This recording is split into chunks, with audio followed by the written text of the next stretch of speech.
Tanya makola, wong urip kudu iso nguripi marang urip. Wong urip kudu iso adeg jejeg nang sikile awake dhewe. Aja mung nguripno wetenge kale manuke mawon. Niku artine menapa? Ya sampun ngoten. Assalamualaikum warahmatullahi wabarakatuh. Waalaikumsalam warahmatullahi wabarakatuh.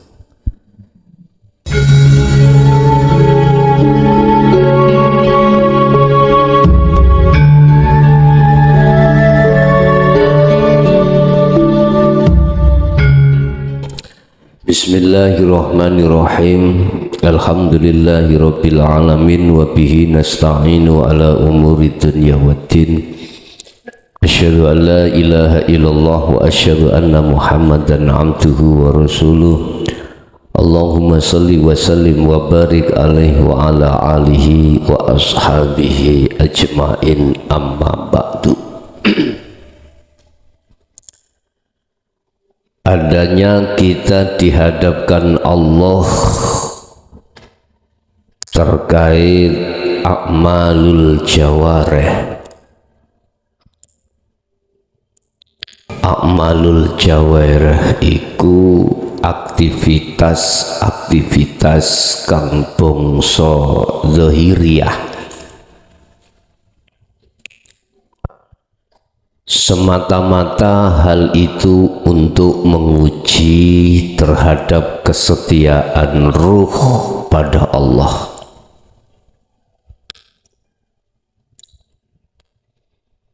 Adanya Allah menghadapkan ibadatul jawareh, aktivitas yang berbangsa zahiriyah, semata-mata Allah menguji atas kesetiaan ruh pada hidup.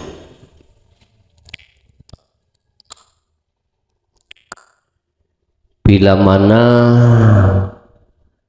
ruh itu memperhatikan akhlak ilahiyah atau aturan-aturan hakikiyah,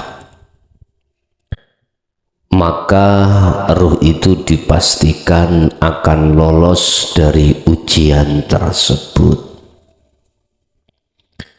Manakala ruh itu tergelincir dan mengikuti aktivitas zahiriyah, maka dipastikan ruh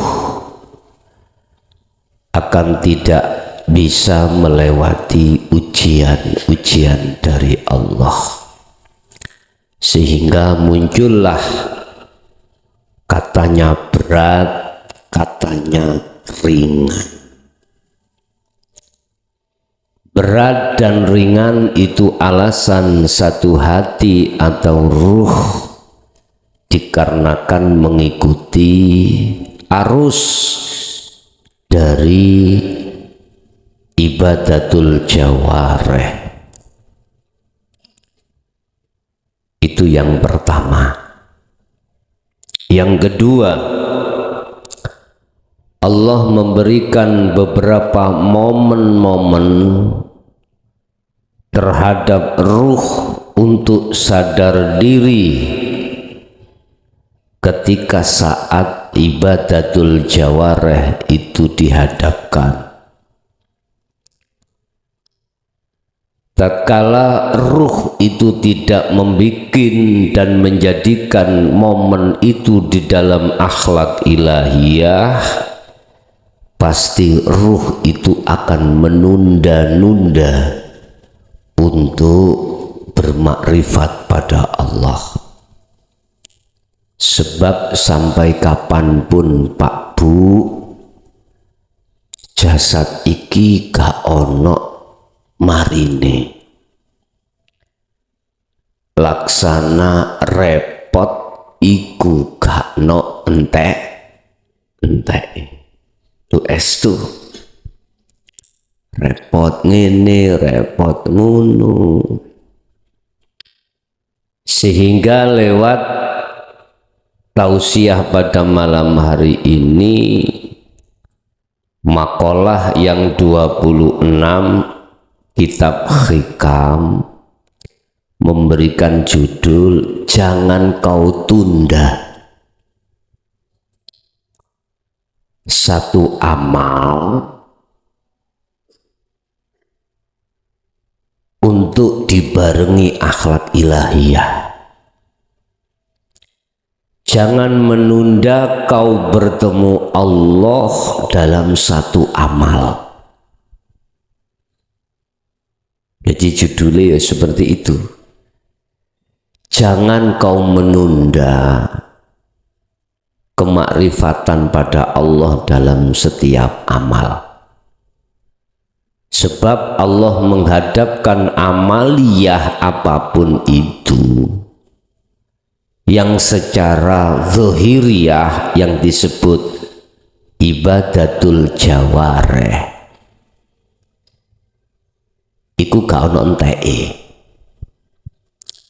Mungkin sampeyan dulu waktu belum mengenal ajaran Rasulullah di jalur hakikat ini sering dengar begini, Rabi niatono ibadah, ngoten nggih, nyambut gawe niatono ibadah, ngingoni anak bojo niatono ibadah. Mosok nate krungu nang lokalisasi niatono nate boten nate. Hal-hal yang bersifatkan mubah, sunnah, bahkan wajib diperintahno niati ibadah. Yang katanya itulah makna daripada ayat yang mengatakan wa ma khalaqtul jinna wal insa illa liya'budun.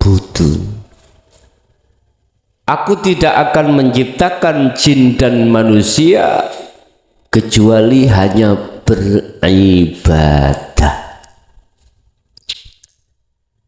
Jadi dikongkon niati, apapun dikongkon niati ibadah. Apa sih ibadah itu? Pandangan syariat itu ibadah itu hal-hal yang bersifatkan api-api. Zakat, poso, haji, ngerti nggih? Terus nyambut gawe ngingoni anak istri dikongkon niati ibadah, keterangannya juga ada. Nanti akan menjadi ibadah. Sebab innama a'malu binniat. Terus aku takok, kuwi budana lokalisasi, niatmu apa? Ibadah. Saged syariat jawab tidak termasuk, karena itu maksiat. Gak boleh. Ngibadah rek nyangoni mbok rondo ya. Wong sing angel golek tedanan. Nyangoni. Apa ngono? Iku kan burine lah ngono. Ngarepe iku seksual esek-esek jero suah. Mengapa di dalam hukum syariah tidak bisa? Pun salah paham lho Pak ya. Nek takok ibu nanti niat ibadah. Aku takok tenan dah. Sekarang saya terjemahkan ibadah secara hakikat itu bagaimana? Ibadah secara syariat itu baik akwaliyah, af'aliyah. Akwal itu ucapan, af'al itu adalah tindakan secara fisik. Itu cenderung kebaikan, maka secara syariat dikatakan ibadah. niat sedekah nang mbok rondo. Iki niat bener lho Pak, gak niat krono esek-esek lho ya. Mboten. Saknore aku ndelok wong kae durung payu blas. Diwenehi 500. Terus piye jawabane yang bersangkutan? Sakniki apa meneh Mas? Sampeyan yo jawab, enggak. Aku hanya sedekah nang awakmu. Kira-kira ngono ah. Gak usah ngenteni meneh. Saiki ae ngono. Wis, nyun sewu. Ibadah adalah sesuatu perbuatan atau ucapan yang bersifatkan kebaikan ing miturut agama. Tidak dibahas tentang bagaimana hatiku, enggak. Syariat lho Pak ya. Sing penting niat ibadah. An-niyatu fil qalbi. Niat iku nggone ning jerone ati. Gak iso Pak. Sampeyan iki mang nyambut gawe utawa apapun niat ibadah iku gak iso. Secara hakikat mboten saged. Ibadah dari kata abdun, apa sih, budak, kawula, buruh, apa maneh bahasa tren iku budak iku apa? Kuli ya. Ngabdi, ruh iku ngabdi nang Allah. Dikatakan ngabdi, ruh itu sudah tahu siapa yang diabdi. Ngoten Pak. Berarti harus ma'rifat. Itulah ibadah secara hakikat. Jadi yang katanya kita niat ngibadah, manakala hakikatnya ruh tidak bisa likok datang Allah, itu ngibadai cidro, celah. Secara hakikat tuh ya. Makanya mengapa secara syariat tendensinya itu insya Allah diterima. Insya Allah. Mengapa selalu memakai insya Allah? Karena tidak tahu. Antara ya dan tidak itu tidak tahu. Insya'a lamun ngersa'ake sapa Allahu Gusti Allah, lamun ngersa'ake. Pertanyaannya, Allah ngersa'ake apa? Nerima apa nolak? Kalau nerima ada syaratnya. Laksana orang minta itu harus ketemu dengan yang dimintai, orang yang dimintai. Misalnya si A rumah Mojokerto, si B Jombang, si A pengen jaluk dikabulno permintaan si B, si A harus ke Jombang bertemu si B. Makanya ayatnya ud'uni jaluk osiro ni ingsun, artinya ruh itu kudu ketemu ingsun Allah. Harus. Apabila kau betul-betul mintanya ke saya, kata Allah, otomatis iki kalimat iku wis bertemu. Yo fastajib mongko nyembadani sapa ingsun laku maring sira kabeh. Makanya aku sering ngeritik, boleh-boleh saja ada kaitannya kuwi nek njaluk pisan gak diwene, njaluk terus. Bila perlu dengan menang tak tambahi gulung-gulung tambah enak ngono. Percuma manakala tidak likok nang Allah, mergae syarat mutlak diterima permintaanmu, kau harus ketemu menyang Allah. Ayatnya wis ud'uni wis jelas. Bapak Ibu hadirin jamaah rahimakumullah. Setiap saat dan waktu kita diberikan Allah dua momen. Apa? Momen sepi dengan momen rame. Jangan kau tunda. Tatkala Allah menghadapkan momen sepi untuk tidak bertemu Allah, jangan.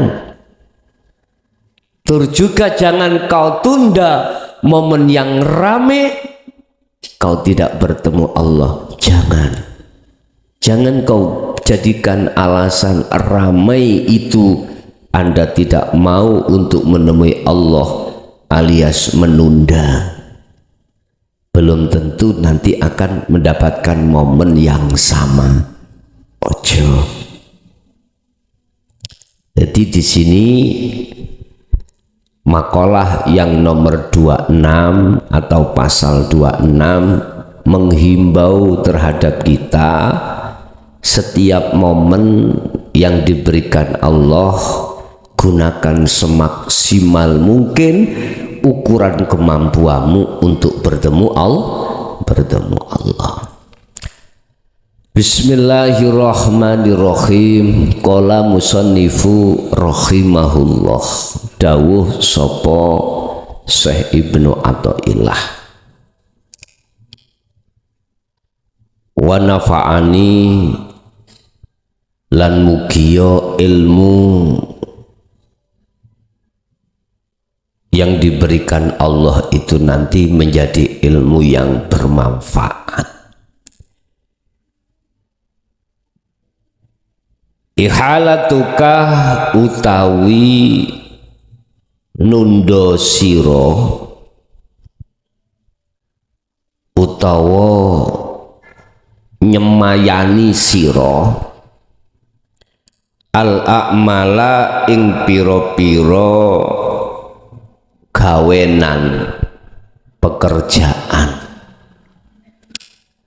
ala wujudil faroghi ngalahake ngatasi wujude nganggur. Ngene wis engko ae aku medhoi Allah nek wis nganggur, sebab saiki isih repot. Repot apa yuk? Nah, repot pedaan iki lho, aku arep nyambut manten. Sih Bu, kula asal tangklet ta. Asal nggih. Apa ose rias iku nek ngerias kok jam-jaman? Hah? Napa?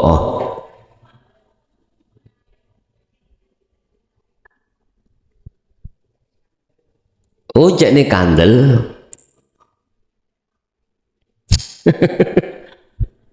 Nek prasaku lho ya, prasaku yo. Kaya dakocan. Prasaku lho ya.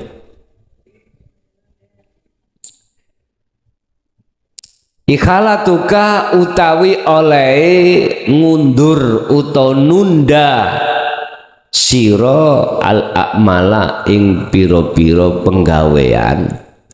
Penggawean iki akmal kondisi ala wujudil faragh ngalahake wujude rampung utawa wujude jenengan iki waktu senggang iku min ru'unatin nafsi tondo setengah songko kumprungi bahasa Indonesianya apa? Sembrononi jiwa iro. Nafsi di sini saya maknani jiwa atau ruh. Tatkala panjenengan iki direpotkan jasad tentang amaliyah, apapun itu amaliyah apapun ya, kok kau jadikan sebuah alasan untuk tidak bertemu Allah, sementara kau semayani engko ae ketemu Allah di waktu sepi atau waktu nganggur. Ini merupakan satu kebodohan hati pada Allah. Sebab apa? Sebab Allah itu tidak hanya di tempat nggon sepi saja, Allah juga bertempat di nggon rame. Bukan maksudnya Allah butuh tempat, enggak. Kita mengatakan tempat karena kondisi, momen, situasi. Lihat di dalam surah Al-Insan ayat 25. Bagaimana sibuknya Rasulullah ketika saat mulai pagi sampai sore berdagang, ketika sampai pagi, mulai pagi sampai sore bersosialisasi, berinteraksi dengan sesama manusia, sesama makhluk. Beliau diperintahkan Allah walkur isma rabbik, tetep ati dikongkon eling nang Gusti, artine eling ketemu. Bener ayate wadkur esim jeneng, tapi maksudnya mboten medui jeneng. Medui bahasa Indonesia menemui, tetapi ini menemui Allahnya, menemui yang mempunyai nama itu, bukan sebuah nama Allah. Itu hanya sebagai simbol secara fisik, simbol secara syar'i, tapi hakikatnya ruh menemui terhadap yang memiliki nama Allah. Akhirnya muncullah beliau mengajarkan adzikru bisiril asrar. Nah, di situ.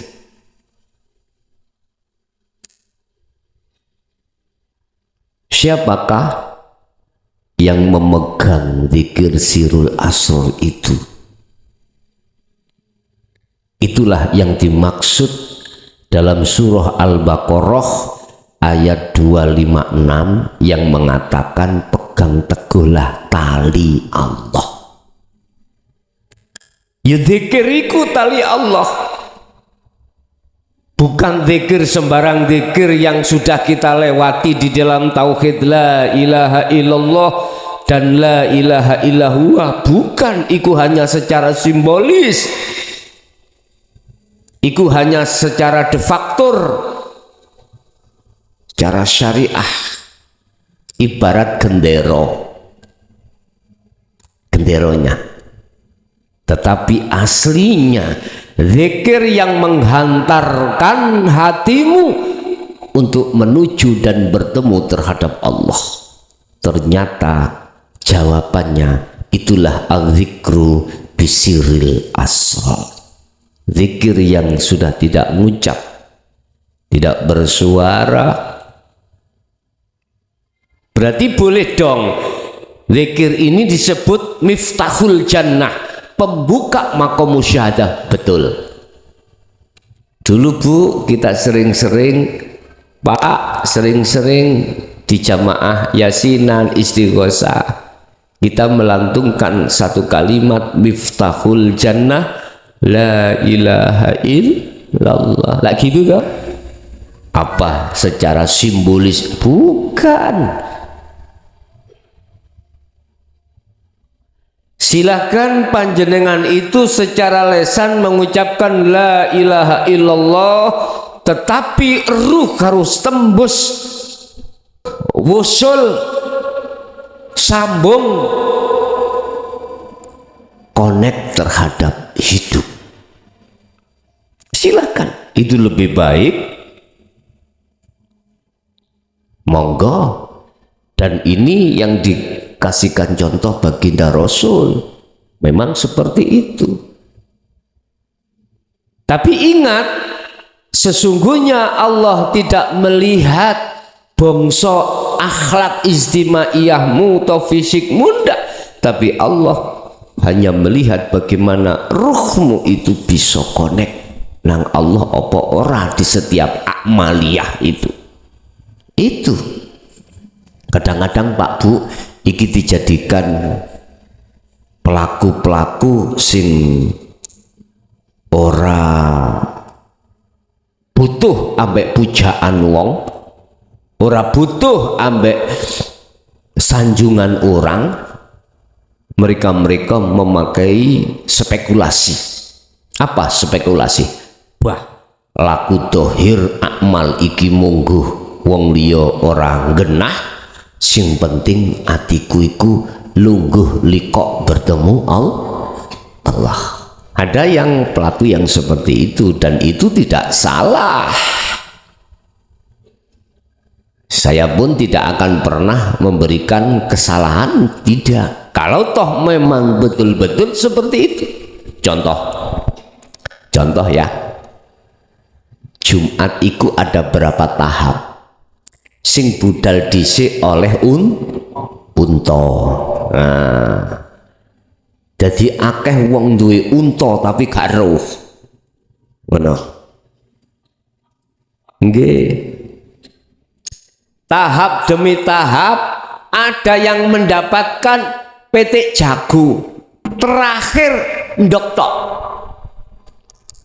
Kapan itu dapat telur? Dikomati lagi budal oleh ndok. Muniku tak takoki, jawabnya pinter. Kang nopo sampean kok selalu seneng ndok? Gus, langsung diuntal sehat. Daripada kula oleh unta sesuk iku repot golekno suket. Ono jawaban. Gak salah toh? Gak salah. Monggo sak kersa. Dia nggak ingin dipandang orang sebagai orang yang solih, orang yang bagus. Ada pelaku yang seperti itu, Pak. Di mata manusia sekiranya bagaimana orang selalu membenciku, supaya saya bisa menetapkan sifat hakikatku sebagai hamba. Itu tidak mulia, tidak baik, mati dan lain sebagainya. Jadi rasa rumangsa ning ati iki cek gak dadi rasa wong apik, sebab apik iku dadi sifate Allah. Sebab aku iku rumangsa rupaku rumangsa rasa lan rumangsa puja keakuanku, sebab ada yang muja. Orang memujaku iku sebab karena beberapa alasan, bisa karena ilmu menjadi alim, bisa menjadi kaya, sebab hartanya banyak orang yang muja. Wis aku moh ngono kuwi. Ben wong liya iku ngarani aku sampah masyarakat, tapi hatinya bersih keluarnya, ora apa-apa. Wis iki Ramadan, wong padha poso, aku cek dikira wong gak poso, nggawa glali karet, ngerti glali karet? Utawa perkara apa dikecapi, cek dikira wong mangan waktu awan, otomatis iku kan diarani wong gak poso, agak dibenci wong to ya. Padahal mung kecap-kecap gak dilep. Iso uga wong modele gawe lakon ngono ae. Iki jenenge wong goro, gawe goro-goro. Ana sing model kaya ngono. Nggih. Wis aku cek di benci wong gak pantes. Gawe celana rawak-rawek. Gak lanang gak wedok gawe rawek. Wong ngarani cek wong elek. Padahal artinya dia selalu berzikir. Terus ada Pak Bu model wong sing kaya ngene iki. Ngono kuwi ya ora apa-apa. anu Gus, aku nek gawe sarung, gawe jas, gawe ane muncul atiku rasa apik akuku. Oh, ngono ta. Terus bagaimana sikap sayang seperti ini? Aku yo malah ngegongi. Terus no, nek pancen iku atimu iku jenjem nang Allah seperti itu, monggo. Tapi belum tentu si B itu seperti kamu. Justru ketika saat secara fisik gendero iku berkibar, secara syar'i iku tambah patuh, terus hatimu terjaga dari perkara yang dilarang Allah, iku yo gak salah. Sing penting gak usah padon binadon. Paham nggih? Padu-paduan. Oh, kalau jari sing rawak-rawek kalau cek disawang wong. Padahal atine gak ono kono. Ojo madu. Silahkan Anda lewat jalan ke situ menuju Allah. Saya lewat jalan ini nggak sama. Jangan menjadikan perbedaan itu saling lok-lokan. Justru nek saling lok-lokan iku tondo yen dirimu iki ndok ta rek. Oh, tuh tak kira ndok memang. Justru kalau dirimu masih gegeran tentang masalah jalan dikarenakan beda, itu menandakan kita masih jalan di tempat. Paham nggih? Di situ Pak. Wis kembali ke materi. Gak oleh nundo momen-momen waktu itu, maksudnya apa? Wis Allah menghadapkan momen saiki sepi, jangan kau jadikan sebuah alasan. Aku lebih suka nangoni momen sing rame, sehingga momen sepi tidak kau manfaatkan untuk beruzlah bertemu Allah. Ketika kita dihadapkan Allah momen rame, jangan kita berasumsi nanti aja kalau sepi bertemu Allah, sehingga di dalam uzlah umum utawa momen sing rame itu tidak kita jadikan sebagai lahan untuk bertemu Allah. Jangan. Motivasi saya, gunakan semampumu, baik momen sepi atau momen ramai, untuk bertemu Allah. Kuncinya apa Gus? Satu, sibukkanlah hatimu untuk berzikir sirul asrar. Jangan sir saja, jangan. Jikalau sir saja, kemarin saya pas ngaji di Jember itu ada jamaah Thorikoh, ya, tidak tahunan, puluhan tahun. Mungkin oleh karena beliau itu selalu mengistiqomahkan hatinya, sibuk dzikir sir, belum mengenal sirul asrar. Apa? Mungkin yang melihat YouTube tadi malam itu bisa dilihat tangan gerak di ngomong sak ngomong dan lain sebagainya. Sempat ditanyakan apa itu, tak jawab, yo apa ini, apa itu, yo apa ini. Karena masih berkelimbungan di Nurul Iman, berkelimbungan di zikir sirul di zikir sir. Itu tempatnya tauhid, la ilaha illallah, dia jauh, makanya jauh. Allah itu jauh, dia kan jauh Pak Bu. Kalau boleh saya lakukan, saya katakan itu bisa jadi faktor dari sebuah ilmu hikmah. faktor dari sebuah karomah, yang karomah datang sebab istiqomah, istiqomah tentang aurat atau wirid atau zikir yang tidak bisa langsung sambung nang hidup. Saya nggak tanya tapi saya katakan, pasti Anda belum ada sirul asr. Jawabnya iya. Semuanya itu akan hilang dari dirimu manakala kau melepaskan zikir jahar dan siri. Cukup bagimu sirul asrar.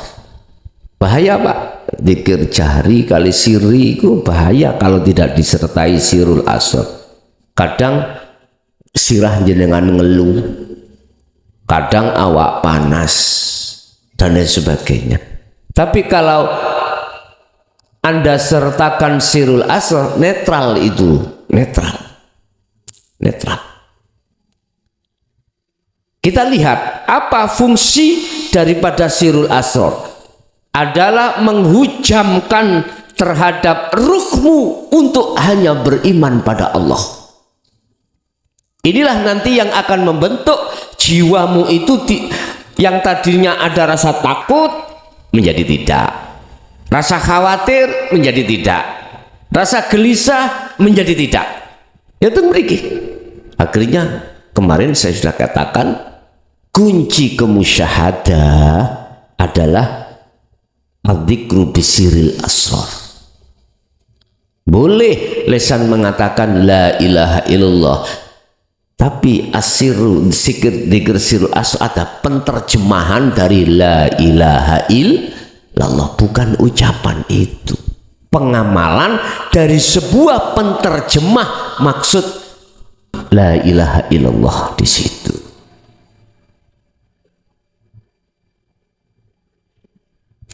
Bapak Ibu hadirin rahimakumullah.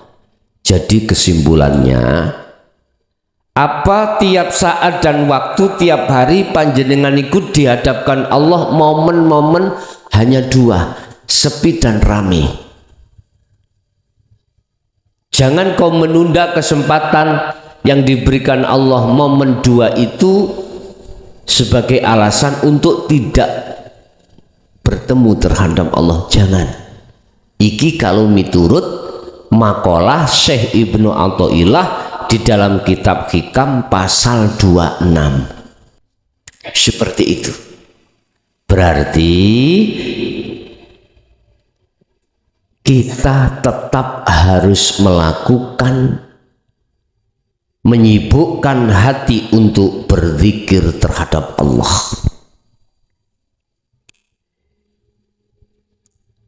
Dengan cara beginilah Syekh Ibnu Athaillah mengharapkan semua murid supaya bisa usul makrifat Allah. Bahkan di dalam pasal yang lain beliau katakan, manakala tidak ada tanda-tanda hatimu makrifat pada Allah, maka biryadati wal azkar, mempengo sira, trenggina sosiro, semangato siro, kau melakukan riyadhah dan zikir. Riyadhah berarti riyadhah itu ada kaitannya dengan jasad. Ojo mangan nega luwi, ojo ngombe nega ngelak, ojo turu nega ngantuk. Gunakan dan jadikanlah hatimu selalu wal azkar, berzikir. Itu makanya dikongkon gak oleh apa sembrono dengan waktu di situ. Tapi kok sih tetap jikalau Anda belum menemukan tanda ma'rifat dalam hatimu pada Allah, lakukan mempengi riyadhah, mempengi zikir. Tanda ma'rifat sederhana Pak Bu. Tanda ma'rifat itu sederhana, sampai tidak tak paksa untuk jadi maksum, ndak. Jenengan namung kewajiban kula adalah ngetutno walaupun sak detik, rong detik, sak menit makrifat nang Allah. Apa itu?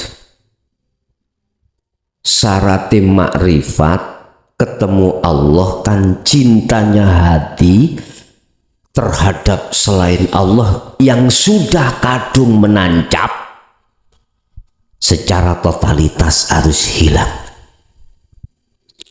Harus hilang dalam waktu sekejap, walaupun hanya 1 detik. Caranya bagaimana? Encapkanlah sirul asrar itu dalam hatimu. Urusan kok ketemu Allah kapan-kapan nih, momen kapan-kapan nih, bukan urusanmu, itu ranah Allah. Cukup bagimu untuk melaksanakan zikir tersebut. Asli nih Pak Bu, di Riyadhah itu ya penak, setengah songkong ngirit, tidak menghambur-hamburkan sesuatu. Ojo mangan nek gak luwe, sebab penake mangan iku bukan terletak pada masakan sing serba mewah, bukan. Letak enak nikmati mangan iku nek weteng lu. Sampai delok sampai nek poso ngono kae. Magrib iku masih toh sambel korek iwak tahu tempe. Bayuh sak layah entek dhewe. Nikmat toh? Jangan dianggap orang yang masuk keluar depot. Wah, sak porsi ae katakanlah 300.000. Iwak ya rawan-rawan. Jangan harap beliau-beliau itu nikmat dalam makanannya, belum tentu. Makan yang nikmat itu manakala makan bersama Allah, bersama kekasih sejati. Nikmatnya luar biasa. Beristri dan bersuami yang bahagia itu adalah tatkala Anda bersuami dan beristri pada Allah. Bagus nek ngono bojoku tak buake ae nek ngono. Ya gak ngono, jero bojomu ya ana Gusti Allah. Lah nyapa? Temui Allah di dalam istri dan suamimu. Ada di situ. Bagus bojo ngowoceh ae. Wis sampak pegel kula. Apa maneh kula nek badhe budal ngaji Sabtu no dijak nang alun-alun diselintungno. Mergae bojo kula mboten sepaham kalih kula. Iku lak ya momen tarik dhewe. Kuwi ditarik ya kudu narik. Tarik-tarikan. Bapak Ibu hadirin jamaah rahimakumullah. Kula niku nek dipeseni mak biyen wis dadi wong sing ngalah. Ngalah tentang bab napa mak? Semuanya ngalah. Ternyata tak jawab. Akhir-akhir panjenengan kalih kula niki nek wis detik-detik tentang ngalah iku pahami nek ana arepe musyahadah. Ngalah kersane ngoten wis ngalah kok awakmu ngalahi kersane ngalah. Ternyata begitu. Awak dhewe gak usah melok-melok tadbir. Awak dhewe gak usah melok-melok urusane Gusti Allah. Arikh nafsaka minat tadbir. Dawe ngoten. Udah sumelehno atimu tentang ngrumangsani ngatur, sumelehno. Enjoykanlah dirimu dari merasa ngatur, sebab apa yang ada dirimu sing ngatur Gusti Allah. Kuwi nek ngalah otomatis nafsumu kalah. Kuwi nek ngalah mesti nafsumu kalah. Oh, ngaten. Bapak Ibu hadirin jamaah rahimakumullah. Dari berbagai apapun yang dihadapkan Allah, kadang-kadang kita kan alasan, Pak. Alasan untuk tidak ke Allah itu kadang-kadang kita jadikan alasan. Contoh, ini contoh. Anak tuturane wangel. Ya. Tuturane wangel. Wonten anak sing seperti itu. Kadang garwa kita tuturane angel. Kadang-kadang seperti itu. Manakala dihadapkan ya, momen yang seperti itu, kita kan boleh susah untuk bertemu Allah.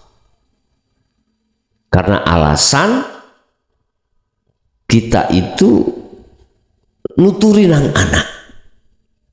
Dikongkon sing becik ora gelem.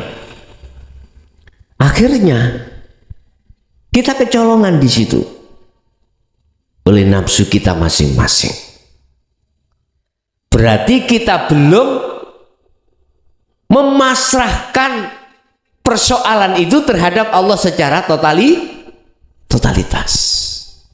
Belum. Sehingga ketika kita itu sudah pasrah betul dalam satu momen, rasaning atiku mak plong, penak. Tapi ada momen yang kita belum bisa memasrahkan pada Allah, artinya kita merasa kita yang ngatur. Niku ya, pada saat itu ati sik buntu, rasanya abot.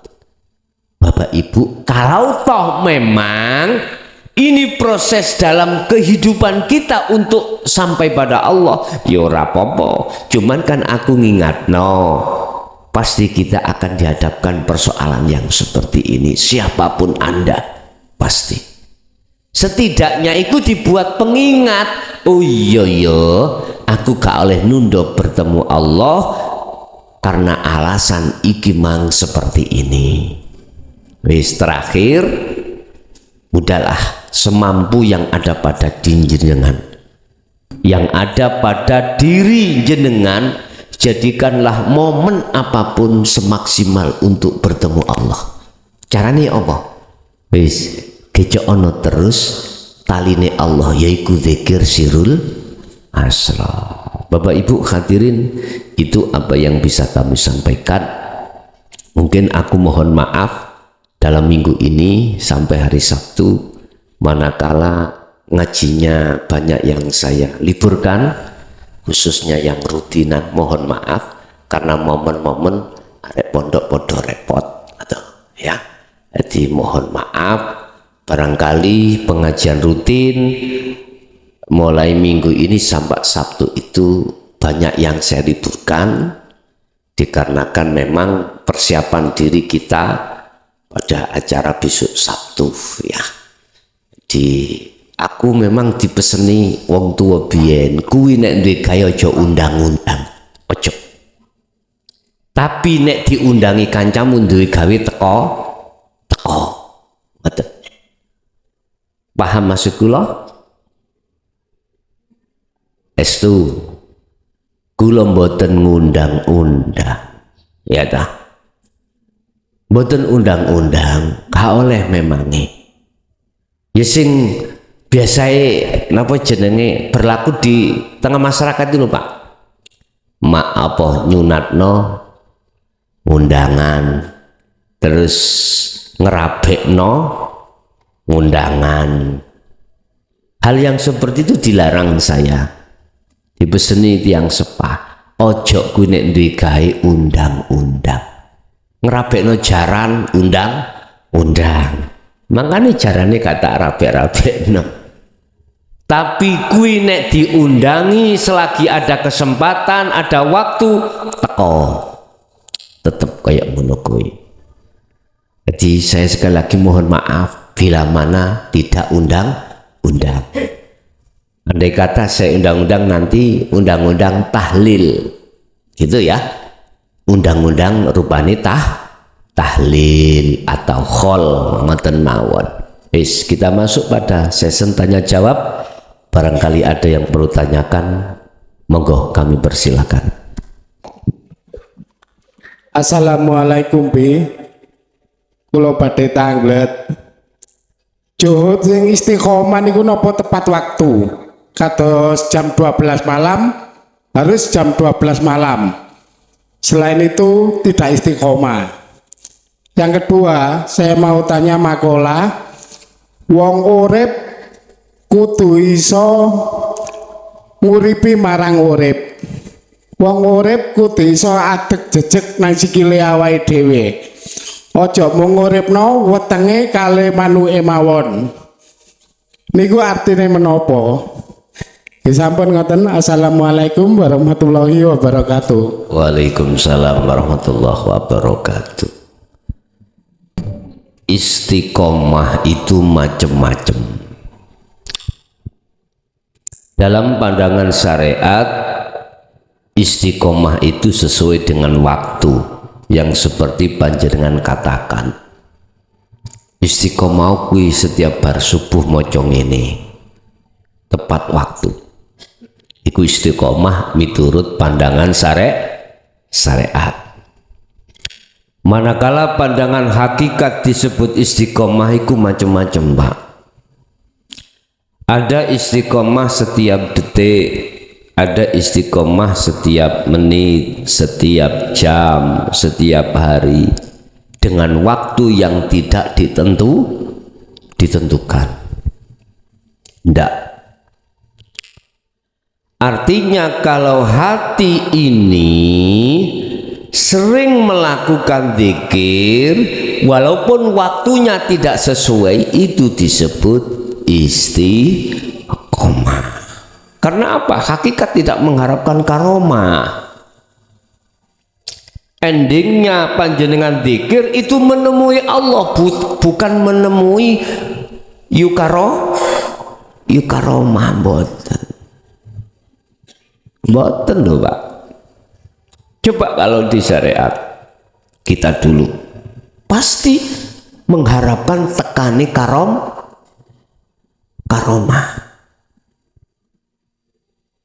Sebab karomah datang sebab istiqomah. Istiqomah apa yang kita lakukan. Karomah itu tekane tidak disangka-sangka Pak. Itu lo wong latah, koyok wong latah. Orang latah itu tahu latah ya, bahasa Indonesia ini latah itu nopo? Yo latah. Oke. Wong latah itu karena terbiasa, kebiasaannya opo ngono akhir muncul. Lalu kebiasaan hatimu berzikir, yo berzikir.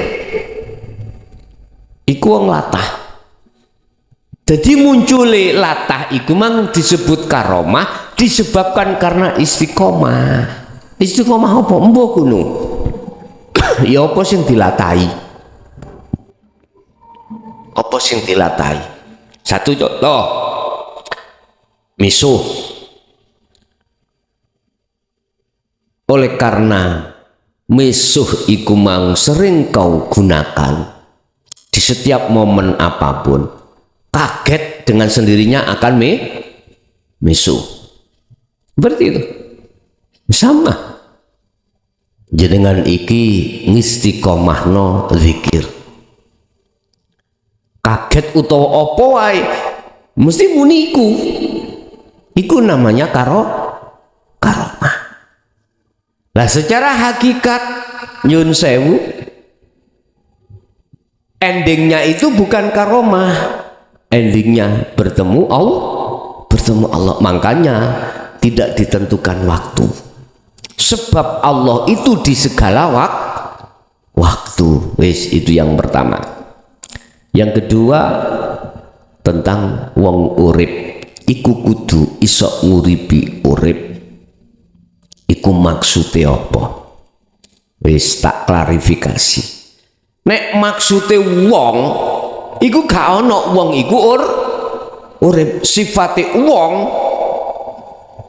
iku iku maut mati. Tapi maksudnya bapak emang wis paham kula. Sing dimaksud wong urip iku wong sing atine urip nang urip. Di situ. Sapa wong sing atine urip menyang urip yaiku man arafa nafsahu faqad arafa rabbahu. Wong sing wis makrifat menyang Gusti Allah.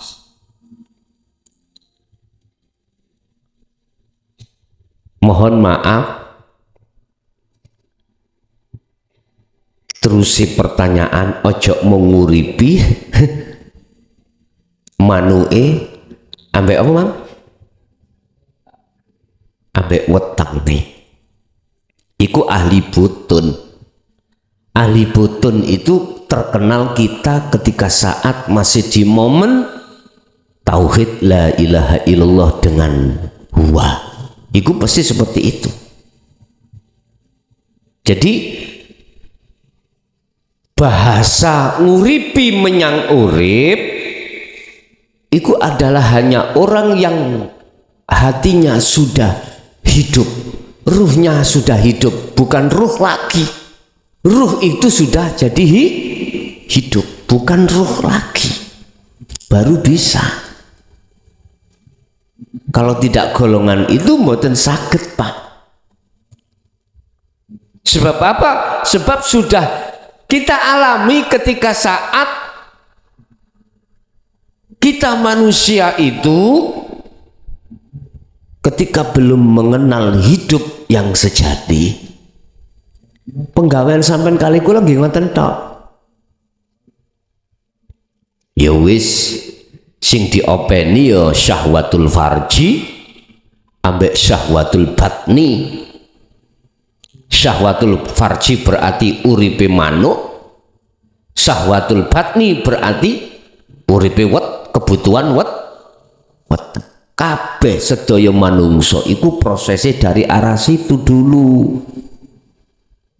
Itu bentuk innalillahi. Cuman kapan sadarmu masuk di dalam ruh yang hidup? Biar sesuai dengan pertanyaan tadi. Oleh karenanya fattabi'uni yuhibbukumullah. Ikuti aku. Ojo ngikuti liyane, ikutono aku. Jare Pak Gendut, penak-penak nek ikut aku.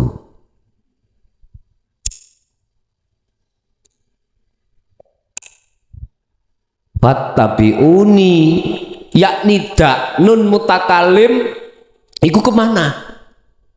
Bahasa syariat iku nang Rasulullah, ikuton aku. Kebanyakan manusia itu ngikuti Rasulullah iku syariat itu. Kak iya ini gak santri nih, nggih mboten. Nggih tenan. Itu namanya mandeknya tauhid kita hanya di la ilaha illallah. Belum ke anta, belum ke ana, belum. Padahal Rasulullah demi Allah menyampaikan tauhid la ilaha illa ana. Bukti bukaan di dalam surah Al-Anbiya. Muncul wahyu Allah yang mengatakan, Muhammad, aku tidak akan mengutus utusan sebelummu. Berarti maksudnya juga kamu. Kecuali tak wene wahyu inti untuk menyampaikan terhadap umat tentang tauhid la ilaha illa ana ilaihi annahu la ilaha illa ana. Sampaikan terhadap umatmu sehingga bisa sampai padaku. Makrifat maksudnya.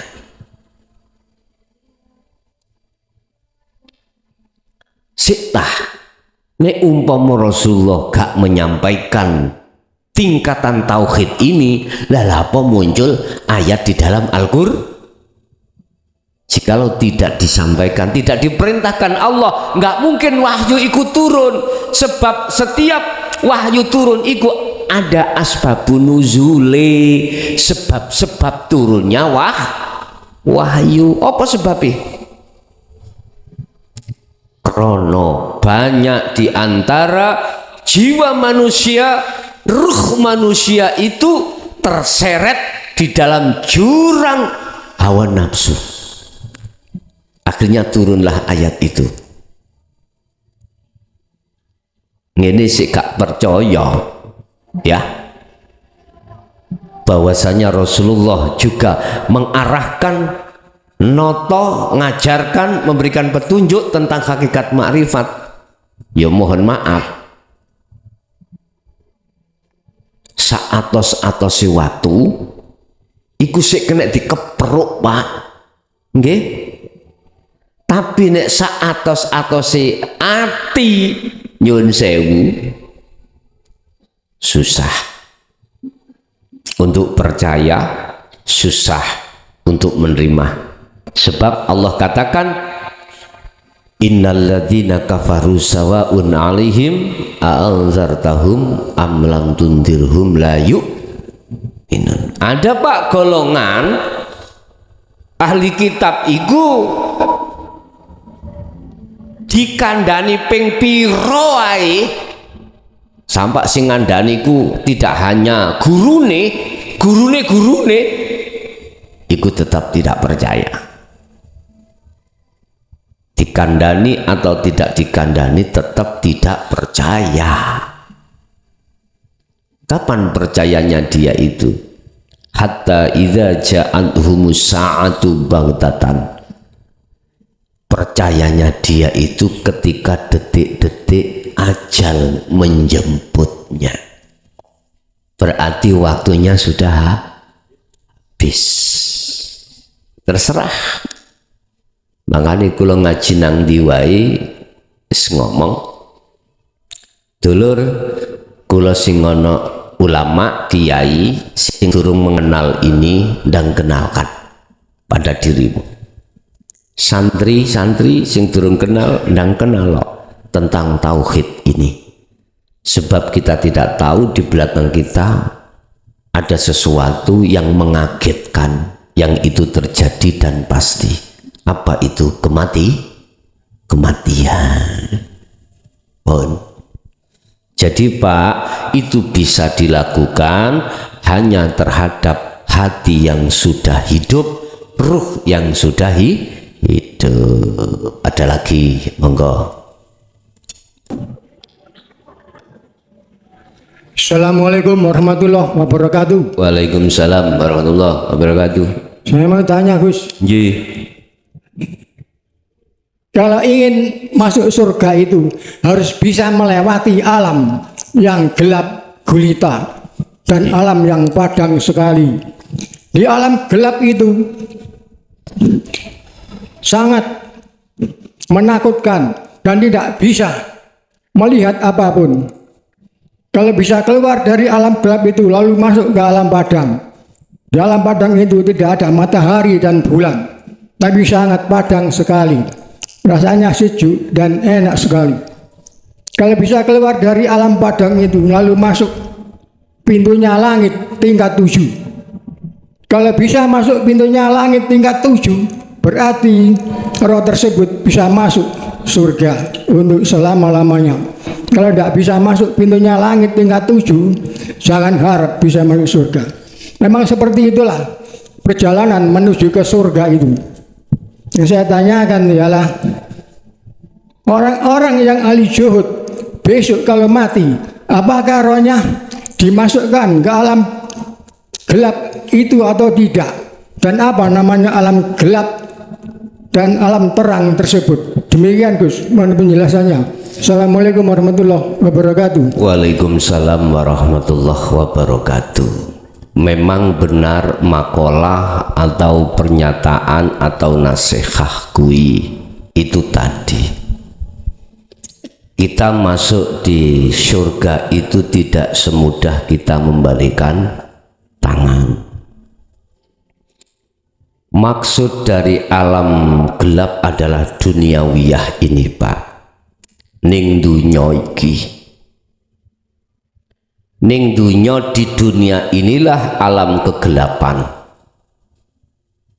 Dikatakan gelap akan menggelapi jagatnya hatimu. Allah katakan wa zuyyina linnasi hubbus syahawat. Ketika ruh itu diletakkan di dunia, batasnya kapan Pak? Akil balik. Mulai saat itulah kita itu mengenal duniawiyah. Artinya mengenal ada satu keinginan hati untuk mendekat dan bercinta terhadap duniawiyah. Sehingga jangan heran sing laki suka wanita, sing wanita mencari laki. Apalagi zaman sekarang gampang chat, setting, macam-macam. Kayak TikTok, gak mungkin tangi turu langsung TikTok kan, gak mungkin. Jelas berai dhisik, gak sing lanang gak wedok. Ben disawang sedap, lha ngoten nggih. Sing nyawang ben tertarik. Iku seluruh manusia, Pak. Tanpa terkecuali. Seluruh manusia mengalami proses yang seperti ini. Pertanyaannya, ketika di dunia kau sudah lepas dari kegelapan atau tidak? Ini jawaban dari pertanyaan nanti. Apakah ahli syuhud akan mengalami kegelapan dulu? Itu pertanyaannya. Sekarang di dunia ini kita sudah lepas dari kegelapan enggak?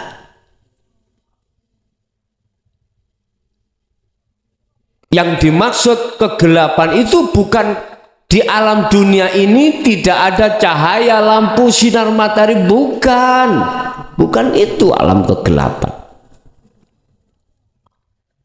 Alam kegelapan adalah alam di mana hatimu, ruhmu tidak bisa menyatakan nyatanya Allah.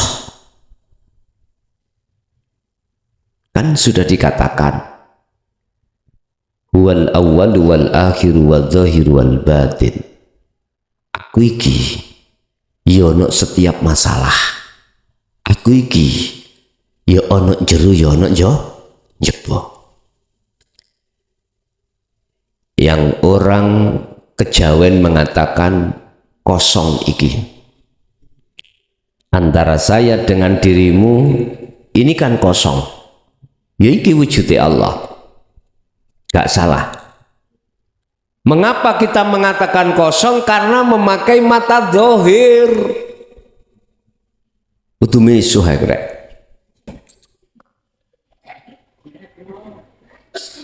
Coba kalau memakai mata hati ainul basiro, justru yang kosong itu adalah pola fisik Anda duniawiyah ini. Justru yang kosong ini yang wujud. Makanya perkara-perkara selain Allah inilah yang kami sebut sebagai duniawiyah, yang menggelapkan ruh panjenengan, menggelapkan alam jagat di hati.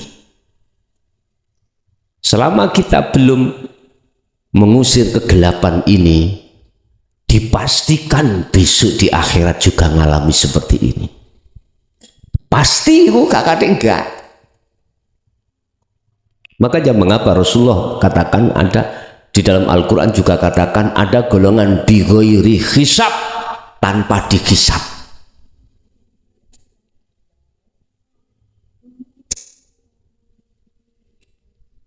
Pun dia ndang itu apa?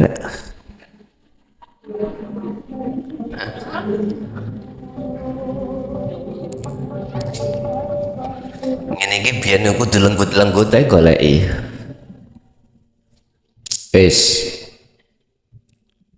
Masalah perkara bagaimana caranya untuk keluar dari kegelapan sudah diberikan cara, baik secara Al-Quran pun juga ada, secara hadis pun juga ada, bahkan makalah-makalah dari ulama sufi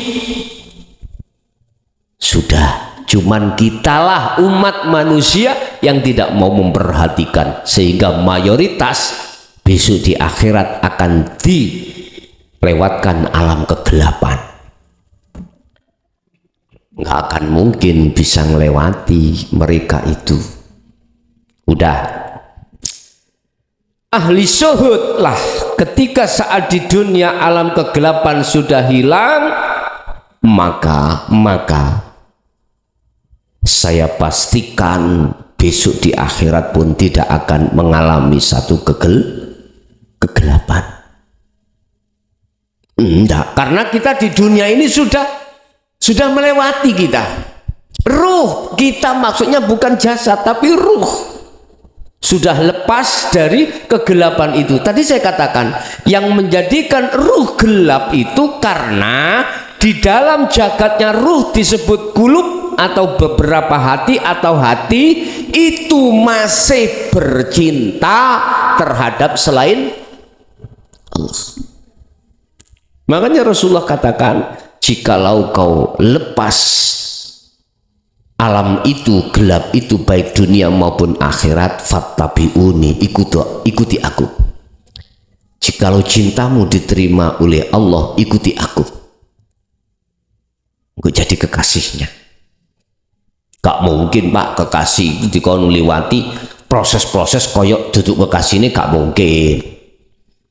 Contoh, misalnya jenengan iki garwane kabak apa terserah, misalnya kabak tentang masalah surat menyurat, gak mungkin sampai teko disik dikerekno, gak mungkin. Justru kebalik, walaupun kui teko keri dikongkon lewat belakang, itu pasti gak mungkin dijarno ngawanteni antri, gak mungkin, boten mungkin. Misalnya sampai niku duwe pacar kekasih, mbuh kate ngurusi apa, tekone kok ya keri, jelas sampean parani dhewe, sampean gawa nang jero kantor. Tetet selesai sudah. Kok kadek proses-proses sing aneh-aneh kaya umume wong niku mboten. Jadi ahli syuhud ketika di dunia alam kegelapan sudah sirna, maka saya pastikan demi Allah tidak akan mengalami alam kegelapan. Saya qulu lana ladina qalu udkhuluha bisalamin aminin. Malaikat itu gak kereng buka mboten, tapi ku takzim Pak, takzim. Nyun sewu, sampean gembul wong dodol minyak wangi ambune wangi gak? Sampean gembul wong dodol iwak amis mboten? Yes kuwi. Ya wis kuwi. Kekasih sampean datang, anu Mas, aku ambek nggawa kanca. Yes kok mlebu, gak mungkin. Ditolak gak mungkin. Sing ngantri kate esuk Pak, ya Allah. Seperti itu. Lo duduk kekasih nih, gawane kekasih lo katut pisan. Seperti itulah. Apalagi kekasih. Jadi malaikat gak wani tekok sing aneh-aneh. Karena apa? Sudah dapat rekom. Bolehlah kita di dunia ini ketika menghadap pada presiden ada protap itu aturan. Tapi yang datang kekasih pasti nggak ada protap. Semuanya tahu itu kekasih Allah. Malaikat itu tahu kekasih Allah. Gak wani. Eling tak ceritane Abai Syekh Abdul Qadir Jailani ketika beliau iku menghajat ambek istrinya. Malaikat teko arepe mundut nyawani. Akhirnya bagaimana? Ampun toh. Allah sendiri yang turun mengambilnya. Setelah kumpul ambek garwani, jadilah janin namanya Syekh Abdul Qadir Jailani.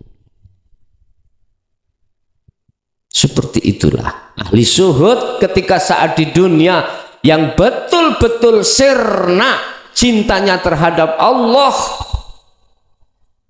sirna cintanya terhadap selain Allah, maksud saya, dia pun itulah yang dikatakan dalam satu ayat, yuhibbukumullah, Allah menerimamu, menerima cintamu sebagai kekasihnya, wa yaghfir lakum dzunubakum, dan semua kesalahan baik secara jasmani maupun ruhani bercinta terhadap selain Allah, wa yaghfir, di ngapura, sebab innallaha ghafurur rahim. Mula nek dadi kekasih ojo dengan sengaja berkhianat. Nek kui berkhianat tidak disengaja, wa yaghfir lakum dzunubakum wallahu ghafurur rahim. Maha pengampun. Siji beda dia kalau memang disengaja, beda lagi. Hukumnya itu beda di mata Allah. Aku yakin orang-orang yang sudah mengenal dan menerima dinut tauhid, artinya hakikat nuju ma'rifat ini, pengennya itu mau petal atine nang Allah. Lah ngoten nggih. Sedaya ingkang rawuh baik di majelis maupun di luar majelis ini, nggak ada hati pengen melalaikan Allah, nggak ada. Pengennya terus nang Allah. Tapi tidak seperti itu kenyataannya. Artinya suatu saat kita itu dihadapkan perkara itu sehingga lalai terhadap Allah.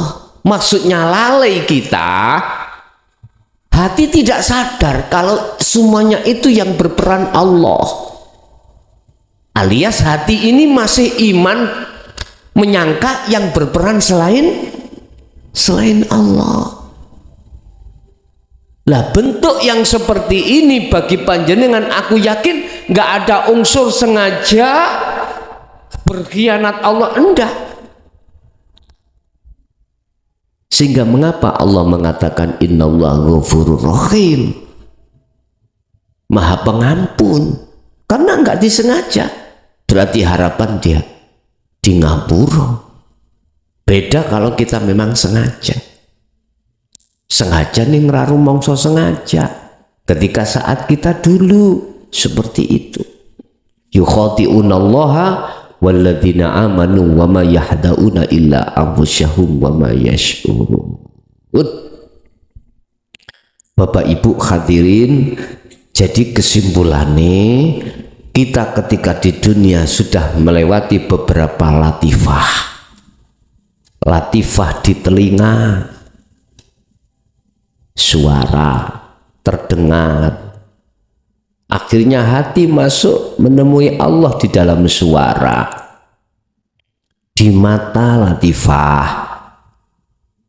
kita melihat sesuatu secara fisik, tapi hati kita melihat Allahnya yang wujud. Hidung kita mengambu sesuatu, hati masuk di dalam ambu itu wujudnya Allah. Lesan kita latifah, berbicara, hati masuk dalam sifat kalam latifah itu. Ada Allah ditemui. Ada latifah depan dan belakang. Kita juga masuk hati atau roh itu di situ. Maka itulah yang kami maksud sampai telah melewati langit 7. Sekarang dikembalikan jenengan, sudahkah pernah Anda untuk melakukan melewati beberapa latifah ini? Jawabannya belum, manakala Anda belum ditauhid la ilaha illa anta wa ana, belum. Kalau sudah di situ pasti sudah. Berarti kita tidak hanya melewati alam yang gelap, tapi kita juga sudah melewati latifah 7, latifah 7 tadi. Akhirnya disitulah yang sering kami sebutkan kunci musyahadah itu di zikir sirul asr.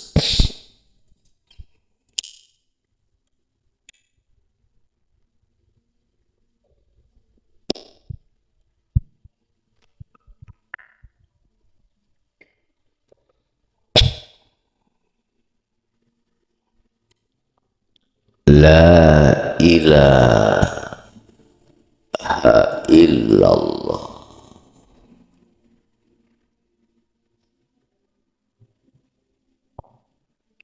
Ini tauhid proses kita yang pertama.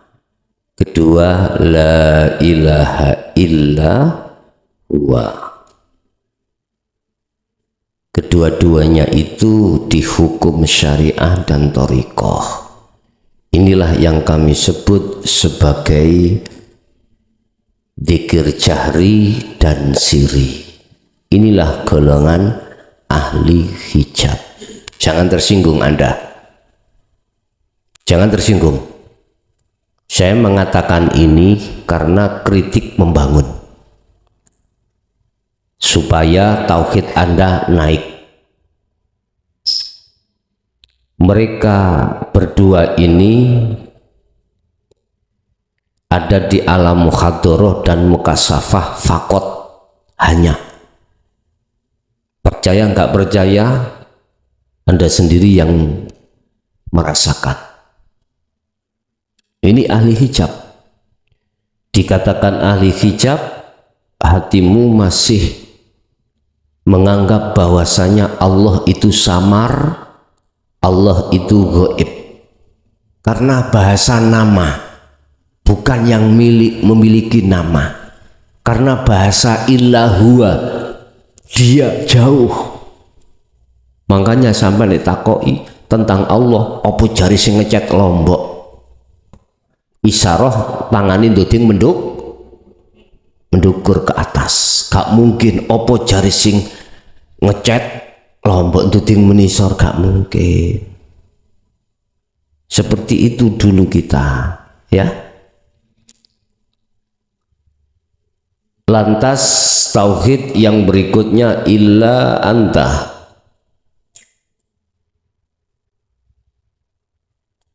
Illa anta. Yang terakhir puncaknya adalah illa ana.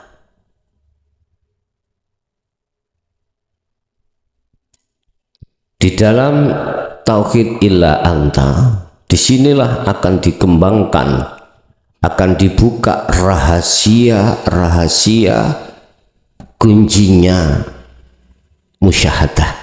Makanya disebut sebagai dzikir sirul asrar. Di dalam sirul asrar itu ada dua. Satu masa pembersihan kotoran hati yang disebut hubus syahwah, itu diletak di syu'arul basiroh menuju ainul basiroh. Itu yang pertama, pensucian. Dalam dunia tingkatan tauhid itu proses tahalli. Ada dua. Setelah masuk di ainul basiroh, disitulah proses tajalli. Nek sing arep mang illahu illallah dengan illahua, ini takholi, ada di takholi, Pak. Iki pasti kabeh takholi. Aku ngeritik ini semata-mata demi kebaikan dirimu. Tatkala kau masih ada di illallah dengan huwa, pasti hatimu masih suka dipuja orang, suka diwahkan orang, suka pengikut banyak, enggak suka pengikut sedikit. Sehingga dengan kalammu pernah mengatakan tidak ada matahari dua, supaya kamu tidak keluar dari jeratan di situ. Muncullah bahasa kualat, dan lain sebagainya. Itu propaganda aja. Mohon maaf loh ya, mohon maaf. Saya hadir di tengah-tengah ini untuk mengkritik jiwamu supaya kau lepas dari jeratan nafsu yang selama ini Anda belum bisa lepas.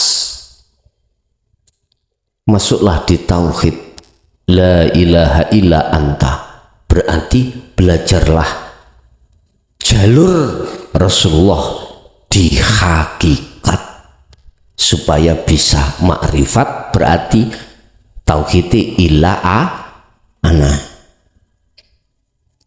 Ketika sudah di pintu ainul basirah sampai hakul basirah, inilah yang ku maksud panjenengan itu sudah sampai di la ilaha illa ana. Jadi la ilaha illa ana itu nanti terbuka sendiri, manjing sendiri, makommu itu dengan sendirinya akan meraih mahkota yang namanya la ilaha illa ana, karena di situ hanya diduduki hanya kekasih Allah, selain itu tidak. Kekasih Allah itu tidak harus dari nasab keturunan yang baik-baik kata orang, bukan. Walaupun anak hasil nyenuk, ngerti nyenuk mboten? Balon, ngerti balon? Repot iki rek nek iku berarti kopimu kurang kental, dolenmu kurang adoh, ngono iku. Bisa di situ meraih sebagai kekasih Allah, tergantung sistematis mengikuti ajaran Rasul apa ndak. Kali gitu aja, gak usah sampai pesimis, aku anak haram gak iso aku nujut. Awakmu itu diapeki ambek nafsu dalam dirimu. Awakmu nafsu juga ngapeki terhadap kita yang katanya nasabnya itu bagus, akhirnya rumongso api awak ya iku berarti kena apek nafsunya sendiri. Yes. Jadi ranah Allah jangan kau ikut campuri. Mana ranah Allah? Memperjalankan ruhmu ketika zikir itu masuk dalam pintu ainul basirah, bahkan sampai hakul basirah fana'ud dzikri. Itu urusannya Allah. Sing penting awakmu lemesno atimu, sibukno atimu untuk mengumandangkan zikir sirul asrar. Urusan Allah sendiri yang meletakkan di dalam ainul basirah. Paham? Sebab ketika Anda mengumandangkan sirul asrar, itulah pelepasan keakuanmu yang berzikir. Tidak hanya keakuan hamba makhluk selain dirimu, tapi juga termasuk dirimu. Udah, nanti Allah sendiri menganggap cukup kamu duduk manis di syu'arul basirah, akan dipindah sendiri ke ainul basirah. Paham ya? Oke. Udah, ada lagi? Silakan. Jadi kesimpulannya, ahli syuhud tidak akan mengalami alamul ghaib ataupun alamul ghuyub, enggak. Alam-alam yang gelap atau alamul zulumat, enggak akan. Karena apa? Matanya tidak buta. Lanjut, ada lagi?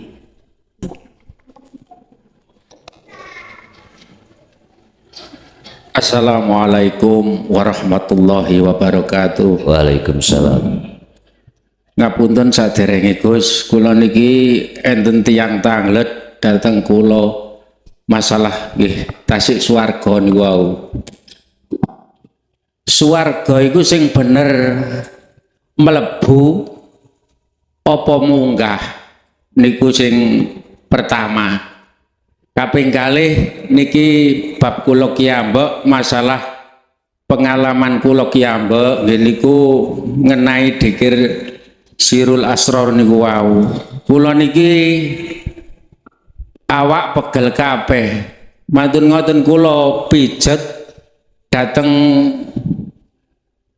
lintu desa Gus. Niku umum tiyange niku pun tuwek sekitar umur 90-an mriku tiang estri. Begitu kula mengkurep dipijet ini Gus, berhubung dikir asror ngrasakaken saking nikmati niku sampai barang-barang niki nggih tangi. Mantun ngoten, begitu kajenge mantun kula dikengken mlumah kalih mbahe niku wau. Wis mlumah. Barang mlumah kula mlumah niku mbah niku kok berubah Gus. Berubah niku kados enom kados widodari nek sakniki ngon dikatakan kados artis. Dadi kula malih ya napa nggih wonten ngoten pun mantun kula nguwasaken niku mboten sadar Gus kok malih enom tapi mriki kalih dikir rasa mantun ngoten diteblek kisut malih kula wis mari nak ngoten niku tiyange berubah malih tuwek malih dos pundi ngoten niku Gus niku mawon ingkang saged kula aturaken nyuwun gunging pangapunten ingkang sagung-agungi. Assalamualaikum warahmatullahi wabarakatuh. Waalaikumsalam warahmatullahi wabarakatuh. Kalau bicara jannah, setahu saya di Al-Quran itu tidak memakai kalimah Allah. Setahu saya memakai fil jannah. Alal jannah itu tidak, setahu saya tidak pernah ketemu. Fil jannah. Ada yang ilal jannah, kalau Allah tidak. Maksudnya apa? Nek fil jannah iku melebu. Ya, melebu.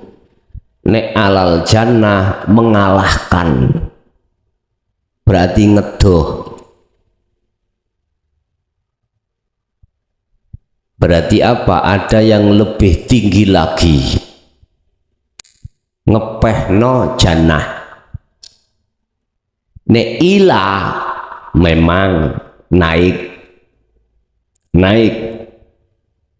Tinggal suku kata soihul kalamnya bagaimana.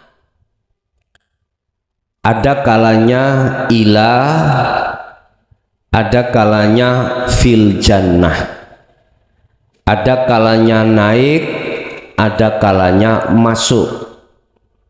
Tinggal suku katanya atau bahasa nahwu disebut soihul kalam. Bahasanya bagaimana? Kalau memakai fil jannah masuk di dalam surga, berarti dia sudah di pintu surga. Itu yang ku maksud kasaf maknawi. Berarti sudah di pintu surga.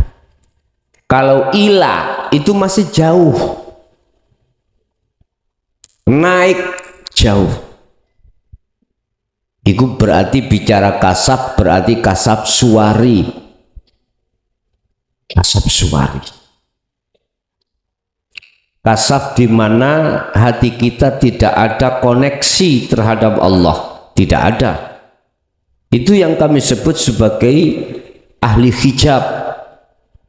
Duduknya di taholli, tauhid taholli. Mesti ngaku-ngaku kehambaannya. Tapi kalau sudah fil jannah, itu ada di Sirul Asrar Syu'arul Basyirah. itu proses tahalli. Kalau sudah di dalam surga itu, kalau sudah di ainul basyirah, berarti sudah di dalam. Kalau masuk di dalam, berarti itu kita di pintunya, sudah dekat. Kalau sudah di dalamnya al-jannah, maka itu ainul basyirah, hakul basyirah, otomatis dizikir fana'u dzikri, itu otomatis sudah. Jadi tinggal syaihul kalamnya Pak, tinggal status kita. Kalau status kita ditakholli, pasti memakai ilal jannah, masih jauh Pak. Tapi kalau kita sudah di tahalli bahkan tajalli, itu sudah fil jannah, di dalamnya. Udah, itu yang pertama.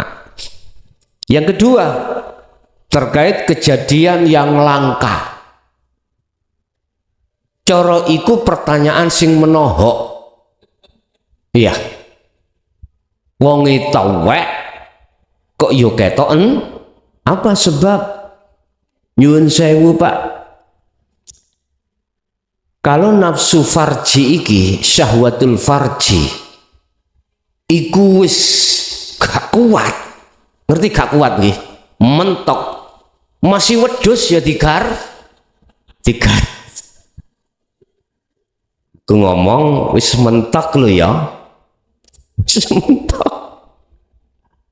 Aja maneh wong tuwek. Jadi tawek ketoke nom. Iki bahasa sarengat seperti itu. Cuman nggak bijak loh kalau saya tidak berbicara juga dari si hakikat, sehingga bisa mengambil mengambil makna dari semua kejadian itu. Ngeten Pak. Memang kalau hati ini betul-betul syuhud pada Allah lewat sirul asrar, apa yang tadinya nggak enak kita rasa itu jadi nikmat. Makanya gak heran apa yang tadinya tua renta menjadi seperti dari biasa.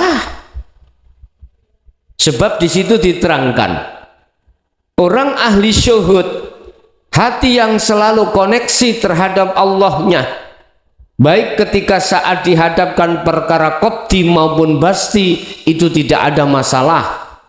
Dihadapkan qobdi, semuanya itu serba kekurangan. La khaufun alaihim walahum yahzanun. Mereka tidak ada rasa khawatir, rasa gelisah, karena mandangnya cuman Allah. Tatkala dihadapkan pasti, dengan kepastian itu tidak akan khawatir dan juga tidak ada rasa takut ataupun gelisah, akan bisa merubah karakter hati, kesugihan itu terhadap dirimu pada Allah. Itu ahli syuhud itu dideleh sugih ya gak ndadekno lali nang Allah, dideleh nang gone perkara melarat ya gak dadekno lali nang Allah, alias susah, khawatir, gelisah, tidak. Itulah karakter sebetulnya ahli syuhud. Ada lagi? Sampun cekap. Ila hadratin Nabil Mustafa Rasulullah sallallahu alaihi wasallam wa ila jami'i man dzukira lahumul Fatihah.